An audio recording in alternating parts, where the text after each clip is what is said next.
علیرضا از این 70 توپ چند تاشو میزنه به تیره؟ تا چیه؟ به نظر من 3 تاشو میتونه. من 4-5 تا میزنم. میخندی؟ ببینیم تعریف کن. لیتس گو.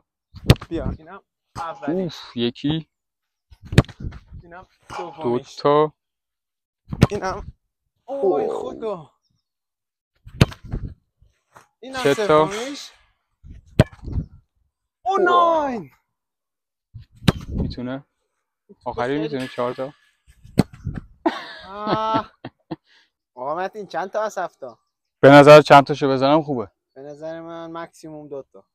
من 3 تا یا 4 تا الان به تیرک میزنم. ببینیم. لیتس گو.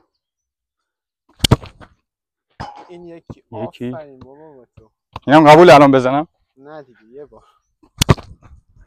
این 2 تا آفرین. نه خدایی بلدی. کاری خراب میکنه. این 3 تا. یکی دیگه بزنی. 4 تا. 5 تا. لاین